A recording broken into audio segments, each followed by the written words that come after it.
Bonjour à tous. Aujourd'hui, je vais vous proposer une réponse à la question pourquoi les méridiens yin commencent au bois et les méridiens yang au métal. Pour le savoir, commençons par les textes classiques. L'ordre des points des 5 éléments nous est donné dès le chapitre 2 du Ling Shu. Par exemple, l'énergie du méridien du trésor des poumons prend son point de départ au niveau du point Shaoshang, 11 poumons, et est dénommé le point puits.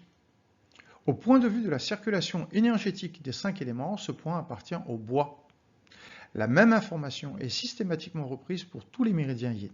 Donc nous avons confirmation ici que les méridiens yin commencent bien au bois.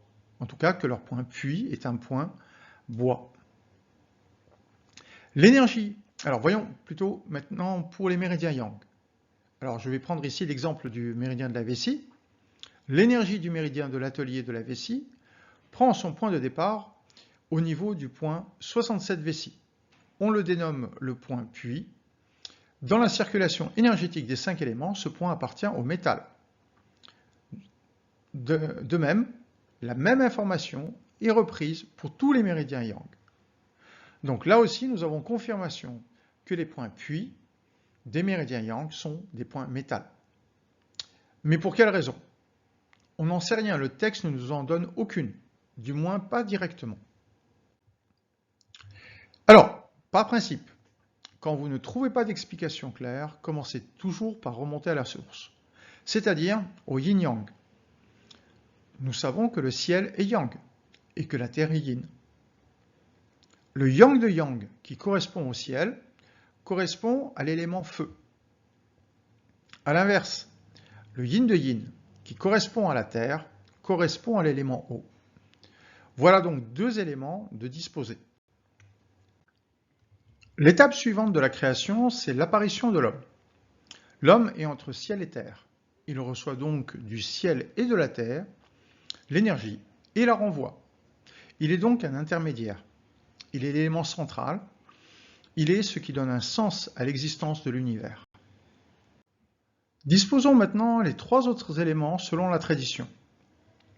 Pour ceux qui ne le savent pas, cette représentation des 5 éléments en croix se nomme la représentation de Hongfang. Pour plus de détails, je vous renvoie au chapitre 4 du Soen qui explique les éléments et leur disposition.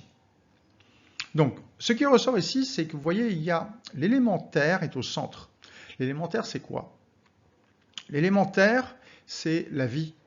C'est l'homme au centre, en fin de compte, entre ciel et terre. Or, l'homme, pour communiquer avec le ciel et la terre, va devoir passer par des éléments intermédiaires. Sur quoi repose l'homme? Sur la terre. Mais il est au contact de quoi? Eh bien, du monde végétal, donc du bois. Et de l'autre côté, vous avez le métal. Eh bien, observez le ciel. Recherchez quelque chose de blanc et vous verrez le métal. C'est ce qu'on va voir après. Alors, on voit ici que l'élément eau, qui correspond à la terre, transmet son énergie au bois. Il faut comprendre ici le monde végétal sur lequel l'homme repose. Les 3 axes yin reçoivent donc l'énergie de l'eau par l'intermédiaire du bois au niveau des 3 méridiens yin du bas du corps, qui communiquent avec les 3 méridiens yin du haut du corps. Or, observez bien l'ordre des points. Pour les méridiens yin du bas du corps, qui ont un mouvement centripète, c'est-à-dire des membres inférieurs en direction du tronc, l'ordre des points est bois, feu, terre, métal, eau. Le dernier point, le point eau, qui est également point rho ou point he, est le point où l'énergie pénètre dans la profondeur. Ceci est mentionné toujours au chapitre 2 du Ling Shu. Puis les méridiens yin du haut, qui ont un mouvement centrifuge, donc du tronc vers l'extrémité des membres supérieurs, suivent l'ordre inverse, c'est-à-dire eau, métal, terre, feu, bois. L'énergie qui nous vient de la terre est donc réceptionnée par le point bois et ensuite est émise également par le point bois vers le ciel. Donc l'énergie rentre par le point bois et ressort par le point bois. Le ciel qui correspond à l'élément feu est représenté par l'astre solaire. L'énergie qui vient donc de l'astre solaire, donc du feu, va descendre vers la Terre. Or, les Chinois n'ont eu qu'à observer le ciel pour y voir quoi? Les nuages, qui sont de couleur blanche. Et lorsque ces derniers s'assombrissent, ils vont finir par laisser tomber l'eau vers la Terre. Pour les méridiens yang, c'est donc tout l'inverse. Les méridiens du haut du corps reçoivent l'énergie du ciel et sont centripètes. Ils partent donc des mains et rejoignent le tronc. Tandis que les méridiens yang du bas du corps sont centrifuges. L'énergie du ciel, donc qui est l'énergie du feu, va donc être transmise au point métal des méridiens yang du haut et ressurgira par les méridiens yang du bas, donc toujours par l'intermédiaire des points métal. Et c'est ainsi que donc l'énergie sera transmise à l'eau. Donc c'est un retour à la Terre. Cette arrivée de l'énergie par le point bois au méridien yin et au point métal pour les points yang va également établir un système de contrôle, je devrais dire plutôt même de gouvernance, car c'est la fonction du yang de gouverner le yin. Car observez, pour chacun des points chauds antiques, le point du méridien yang est de nature élémentaire qui permet de gouverner celui de son homologue du méridien yin. Ainsi, le premier point yang est métal et le premier point yin est bois.